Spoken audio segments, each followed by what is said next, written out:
Bonjour à tous et bienvenue pour le quart d'heure US, l'émission quotidienne de CMC Markets qui a lieu à 15h45 et qui a pour but de faire donc un point sur la séance juste après l'ouverture américaine. Je suis Nicolas Chéron, stratégiste pour CMC Markets. Nous sommes aujourd'hui le jeudi 13 octobre. Le titre du jour est Baisse lancinante à Wall Street. En effet, c'est la troisième séance consécutive dans le rouge pour le S&P 500.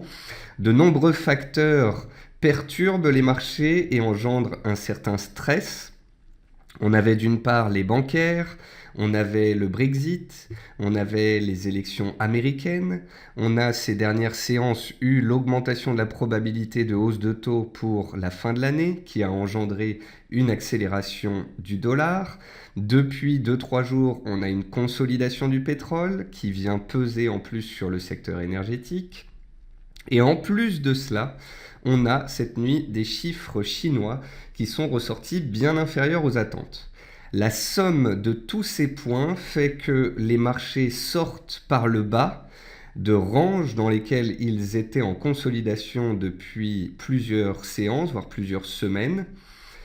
Hier, le titre de cette émission était Plus de peur que de mal, puisqu'on était pile poil sur le support, les 2135-137 points, les anciens plus hauts historiques du S&P 500. On s'y est accroché hier soir en clôture. Mais malheureusement, les vendeurs ont enfoncé le clou. Pendant la séance asiatique, on est parti à la baisse. Les chiffres chinois ont accéléré l'aversion au risque. La volatilité a augmenté et des cassures ont pu être observées en Europe. Et les cassures sont également en place aux États-Unis. Donc on a bel et bien une consolidation qui est en place, une correction de court terme. Et on va pouvoir faire le point ensemble. Avant toute chose, un avertissement sur les risques concernant le caractère purement informatif de cette présentation et les CFD, je vous invite à en prendre note. Vous pouvez, comme tous les jours, dans ces webinaires, utiliser les fonctions de chat et ou de questions-réponses en haut de votre écran pour pouvoir converser avec moi. Dans cette émission, donc, nous allons voir les derniers mouvements intraday, le palmarès des actions européennes, les statistiques et le chiffre du jour, les actualités US, une figure graphique et bien évidemment, je répondrai à vos éventuelles questions. Alors, en termes de mouvement intraday, le S&P 500 a cassé son support à 2135-137 points et accélère à 2120 points. À 2120 points, il retrouve ses plus bas du mois de septembre. Le CAC 40 sous pression, lui, teste sa moyenne mobile à 200 séances, à 4370 points. Et le VIX corrobore le fait qu'on soit actuellement un peu dans une situation de stress des opérateurs. Il a cassé sa moyenne mobile à 20 séances, il a clôturé en hausse hier et il est toujours en hausse aujourd'hui, démontrant une certaine nervosité des opérateurs. Donc, on est sorti des ranges sur le S&P et le CAC 40. On a accéléré ce matin. On arrive sur des premiers niveaux d'importance. 4360-70 sur le CAC et 2120 sur le S&P. On verra ensemble soit donc ces niveaux tiennent et on se stabilise, soit les US accélèrent, auquel cas on pourrait retrouver les 2100 points et ça engendrerait une baisse du CAC vers la zone des 4340, tout comme à la fin du mois de septembre. Donc en gros, on a échoué sous les hauts de range sous lesquels on butait depuis plusieurs semaines et on est en train de revenir sur les bas du range dans lequel on évoluait en Europe depuis plusieurs semaines. Le cuivre perd 2,4% suite aux mauvais chiffres chinois. Je vous rappelle qu'on dit souvent du cuivre qu'il est le baromètre de l'économie chinoise.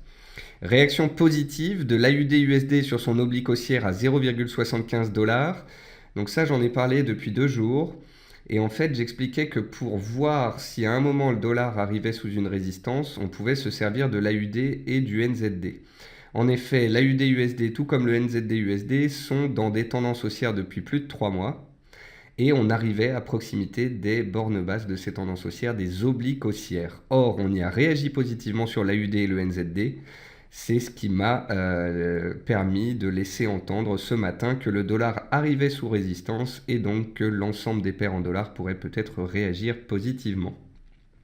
Et puis on notera aussi l'échec de l'USD Yen sous les 104 yens en raison de l'aversion au risque ambiante. qui engendre un regain d'intérêt pour le yen, d'autant plus quand le dollar consolide, et c'est ce qui engendre donc ce reflux de l'USD-yen sous sa résistance. Côté meilleure et moins bonne performance de l'Eurostoxx 50, on peut voir qu'il y a peu de hausses et qu'elles sont toutes allemandes, et c'est particulièrement l'automobile allemand qui est soutenu.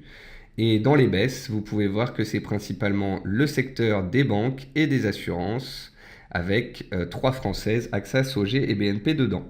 Et on note aussi Unilever qui a revu ses perspectives de croissance, et le titre donc est dans les plus fortes baisses de l'Eurostoxx 50. Côté statistique, peu de chiffres, si ce n'est les inscriptions aux allocations chômage aux États-Unis, qui sont ressorties à 240 000 alors qu'on attendait 252 000 inscriptions. Et puis le chiffre du jour, c'est 88, c'est l'âge du roi thaïlandais, décédé ce jour. Je crois que c'était un des plus longs règnes de toute l'histoire. Et l'indice thaïlandais perd déjà 8% sur la semaine. Le baht thaïlandais, lui aussi, est déstabilisé. Et avec le décès confirmé ce jour, cela ne devrait pas arranger la situation. Côté actualité et palmarès actions aux États-Unis, donc Wells Fargo annonce le départ de son PDG John Stumpf. Je ne sais pas si vous avez suivi cela, mais c'est le scandale des comptes bancaires fictifs. Delta Airlines a publié un bénéfice supérieur aux attentes au troisième trimestre. Amazon a annoncé jeudi qu'il créerait 120 000 emplois temporaires pendant la période des fêtes de fin d'année. Donc ça devrait aider les créations d'emplois aux États-Unis. Et puis on note que Kellogg Company annonce une acquisition au Brésil. Dans le palmarès des hausses et des baisses hier, vous pouvez voir que tout comme hier, on a de la consommation du distributeur, donc Best Buy, qui prenait la tête des hausses. Et puis on peut voir que dans les baisses, on retrouve Denbury Resources, donc tout ce qui est matières premières et énergie donc est en consolidation. Et on retrouve aussi Regeneron Pharmaceuticals, donc ce fameux secteur des pharmaceutiques et biopharmaceutiques qui est toujours sous pression, car vous aurez peut-être noté que depuis 1 an, à 2 reprises, Hillary Clinton a publié des tweets concernant les prix des médicaments. À chaque fois, ça a eu un effet violent à la baisse sur les pharmaceutiques et biotech. Et le fait que Hillary Clinton monte dans les sondages entraîne donc de la pression sur ce secteur. Côté figure graphique, c'est un triangle sur le NZD Yen en données journalières. Donc le NZD, je vous le montrerai, il est sur support contre le dollar, il est sur support contre le yen. On va voir s'il arrive à prendre appui sur ses supports et à redémarrer à la hausse, ou si au contraire il casse son triangle et il casse ainsi son support horizontal et il accélère à la baisse. Ça, ce serait notamment si les indices venaient à fortement accélérer dans le sens de la tendance baissière de très court terme. On passe au graphique. Donc on commence par le S&P 500. Le S&P 500 est revenu violemment mardi sur ses anciens plus hauts historiques. Jusque-là, tout allait bien. Ensuite, hier, il a consolidé et il est resté posé sur son oblique de moyen terme. Donc, il montrait qu'il avait peu de réaction, mais pas forcément que ça allait casser. Et puis, avec les chiffres chinois, avec l'aversion au risque en Europe, eh bien, les futurs se sont enfoncés. Voilà le S&P désormais à 2120 points. Il travaille une zone de prix ici, 2110-2120, dans laquelle il était début septembre. S'il arrivait à y réagir positivement, on pourrait entrevoir un range. Si tel n'était pas le cas, il pourrait accélérer très rapidement en direction des 2100 points. D'ailleurs, on peut tracer, je pense, un canal qui sera relativement propre de la sorte en prenant les extrêmes. Et vous voyez que ce bas de canal peut même aller jusqu'à 2085 points. Donc par rapport au cours actuel, ça fait 30 points, ça fait encore 1,5% de baisse. Donc voilà, il y avait un premier support, on le casse aujourd'hui, on arrive sur le second. Si ça ne réagit pas favorablement, on pourrait se faire des frayeurs, aller plus vite, plus bas. N'oubliez pas que quand on baisse, on va beaucoup plus vite que quand on monte. Et donc, il faudra surveiller le VIX. Si le VIX accélère à la hausse, c'est que les indices s'accélèrent à la baisse. Et si on n'arrive pas à réagir favorablement ici, il pourrait y avoir encore 1 à 2% de baisse. C'est le même constat que l'on peut faire sur le CAC 40. Donc le 440, il a échoué sous le haut de son range, il revient sur le bas de son range. Je vous rappelle que sur le 440, le range que l'on peut considérer en gros, c'est la zone 4003, 4520.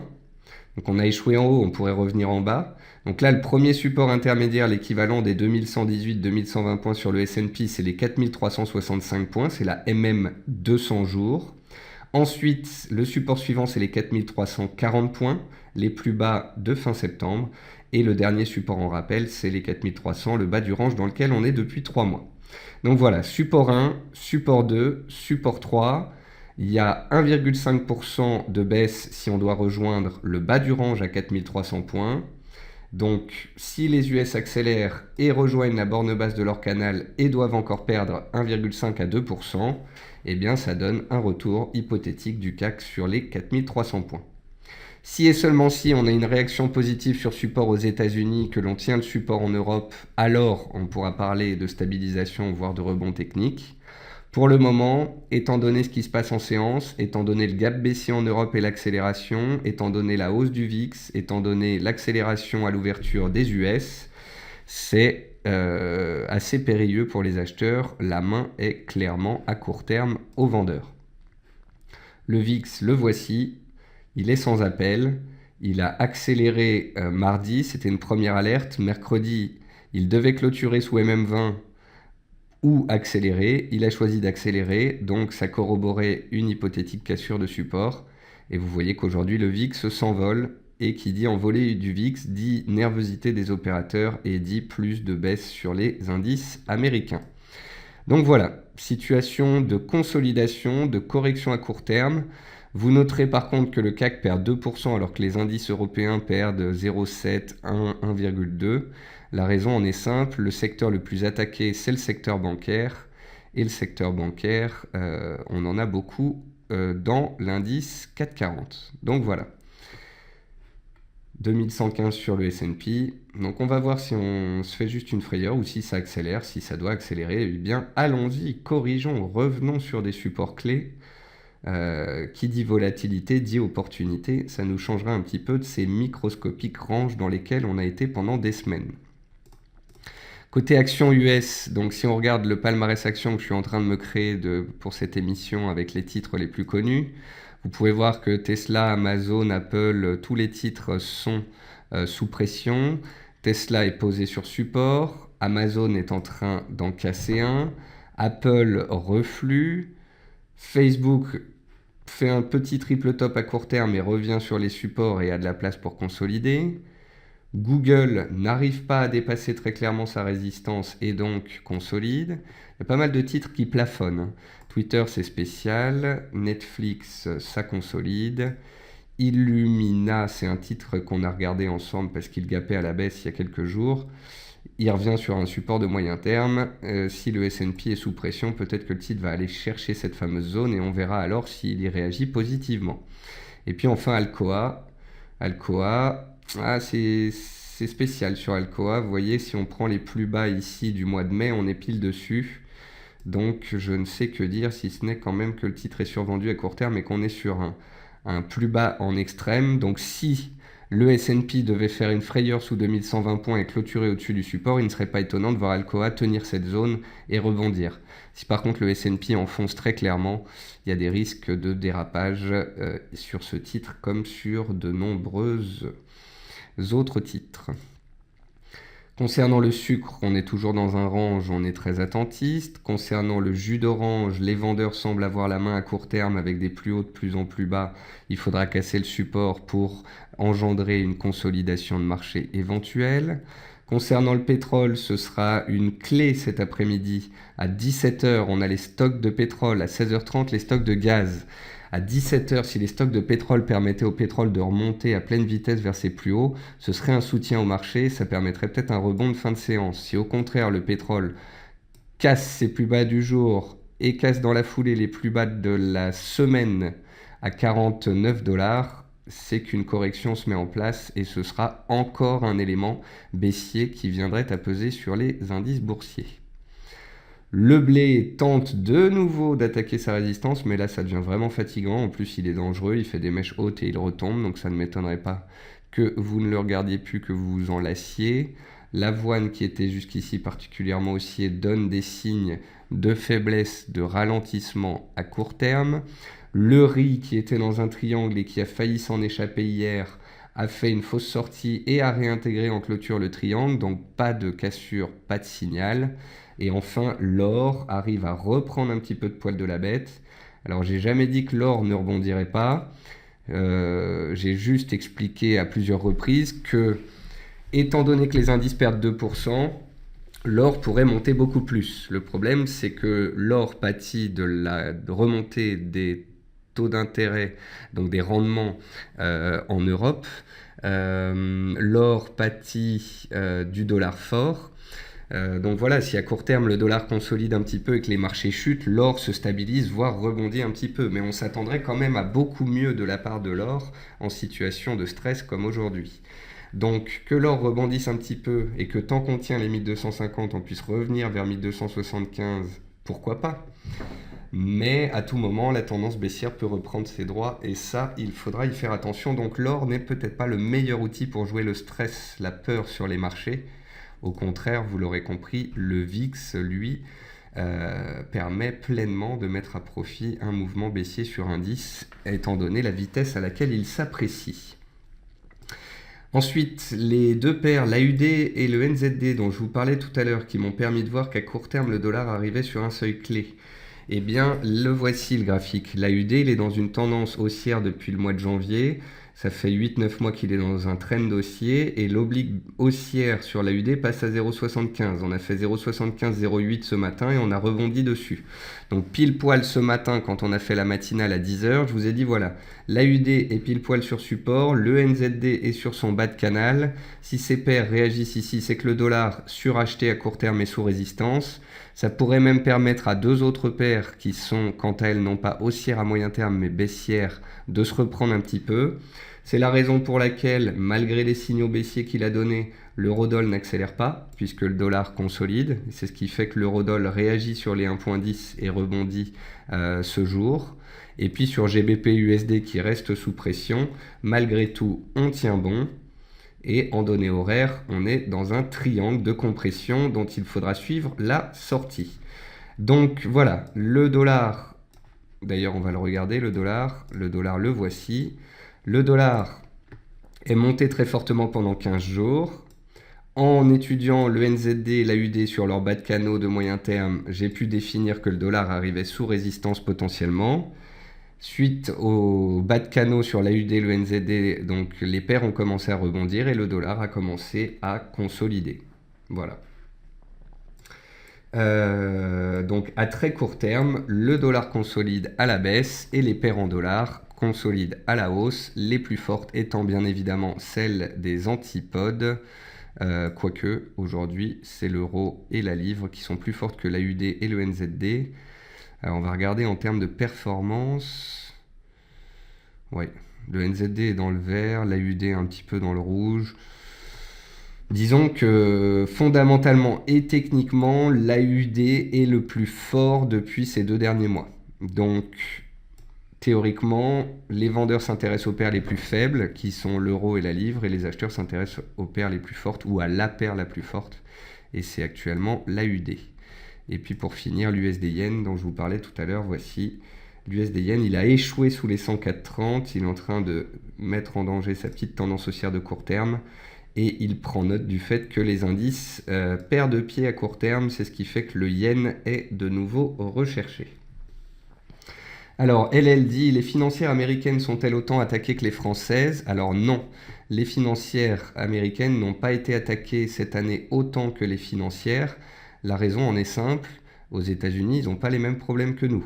Ils n'ont pas eu le Brexit, ils n'ont pas eu le problème du quantitative easing qui a fait baisser les rendements obligataires. Donc les financières américaines n'ont pas subi autant de pertes que les financières européennes. Philippe nous dit concernant le blé, je suis un gros consommateur, donc s'il monte, je suis content, s'il baisse ou stagne, je suis content. Bah écoutez, c'est parfait Philippe. Comme ça, vous pouvez gagner soit en trading, soit dans votre vie courante.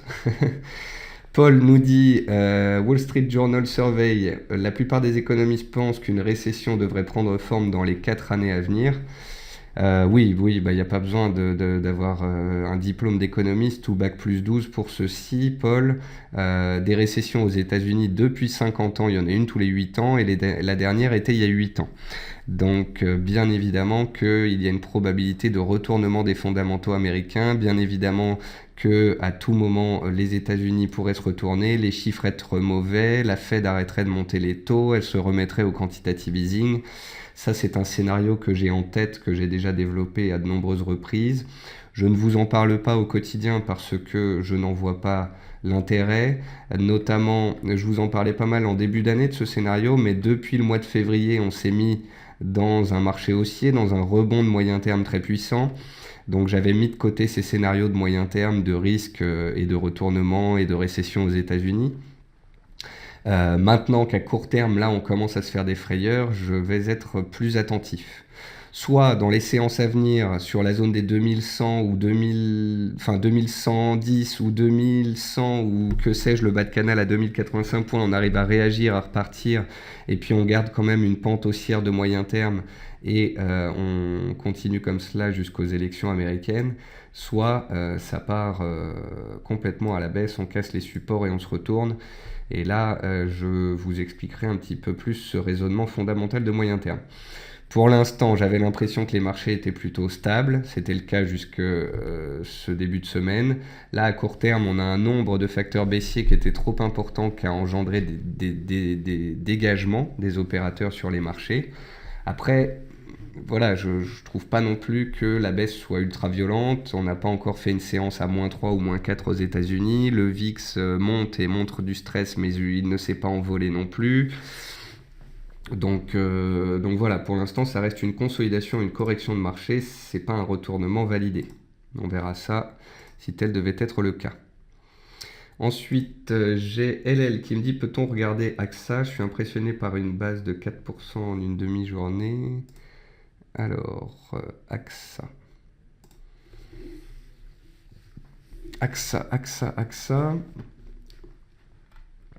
Bah après, tout est relatif avec ces titres-là. AXA perd 4% dans la journée, mais je vous rappelle qu'en 10 jours, elle est passée de 18 à 20,8. Donc elle a gagné 14% en 8 jours. C'est quand même énorme. Et là, le titre perd 4% et revient sur son ancien niveau de résistance qui pourrait faire support. Donc pour l'instant, il n'y a rien de bien dramatique dans AXA. Après, il y a vraiment quelque chose qu'il faut que vous compreniez, c'est qu'en Europe, on n'est plus dans un marché haussier depuis un certain temps. Il y a eu la crise de 2008 qui a fait baisser les financières, il y a eu la crise de 2010-2011 qui nous a fait revenir sur les plus bas, ensuite il y a eu une belle période jusque 2014, 2015 on a lancé le QE, on est allé faire des records, mais depuis la fin de l'année 2015 en Europe, c'est baissier, on a chuté une première fois, une deuxième fois, et vous voyez qu'en fait le rebond d'AXA de 16 à 21 ces dernières semaines, c'est un rebond technique dans une tendance de fond baissière. On a bel et bien une tendance de fond baissière. Donc, je ne sais pas si la tendance de fond baissière va reprendre le dessus ou si on va réussir à grignoter encore un peu à la hausse. Sachez juste que, dans ma tête, même si on pouvait passer les élections américaines, même si on pouvait retourner sur des résistances en Europe un peu plus haut, je m'attendais potentiellement à ce qu'on voit peut-être d'ici la fin de l'année, si Hillary Clinton passe, un retour du CAC 40 vers les 4500-4600 points. Donc en gros, si on doit tenir dans les séances semaines qui viennent, je verrai bien le CAC remonter en fin d'année vers 4006-4007. Ça, c'est le scénario si tout se passe bien. Voilà. Si après, il y a les bancaires qui commencent à s'en mêler, si Deutsche Bank doit payer 15 milliards d'amendes et que le secteur bancaire repart à la baisse, si tout se retourne, ce sera difficile. Et ce sera une fin d'année difficile, tout comme le début d'année a pu être difficile. Donc, on verra cela. En tous les cas, prenez toujours du recul. AXA est dans une tendance de fond baissière. Il est donc légitime qu'après un fort rebond, eh bien, les vendeurs tentent de reprendre la main. Après, sur AXA, je voulais vous montrer une dernière chose avant de finir. Sur AXA, on a une tendance haussière de court terme ici.